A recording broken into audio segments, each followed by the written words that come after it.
Hi all, it's PJ and welcome to the preview for the October Embroidery Club. This month we are going to do the new take on the tool roll. So years and years ago I had done a tool roll to help keep track of your tools while you're at class. I'll throw a pic up here because for the life of me I cannot find the original.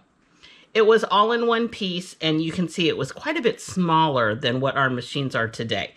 And honestly, for a few years, it worked absolutely great, but machines have gotten much, much larger. So we are in need of a much larger tool roll. One of the other issues with the tool roll was when it was all loaded up, you had to be able to position your machine on the top part of the tool roll while kind of holding it in place because the tools wanted to drag it down.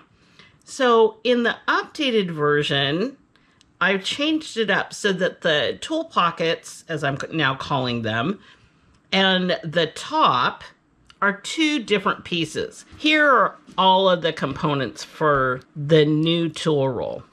You'll have pockets, and you can make these pockets really any size that you want. The embroidery designs this month are these. I have also given you just a blank one. You can make these any width that you want. This one shows wider. This pocket is great for a rotary cutter, but I've also set this one up wide enough. It should be wide enough for most cell phones, even with a relatively hefty case on them. But again, you could make that any size that you want. But you can see here, I've got all of my tools in place. This is our base, which will barely fit on my screen. So this is just going to sit down on your table. There's Velcro here. I'm going to move that way up, kind of off the screen. And then here are your pockets. The backside of your pockets have the opposite Velcro. So these can literally just stick on here. I am going to show you some stills of what this looks like with the machine on top of it and kind of how you set it up. The first step, you would put your top on your table. The second step, you'll position your machine on the top. And then you add your pockets. Here's the additional part of this. If you know that you'll be moving your tool roll, you can make what I'm calling the flaps.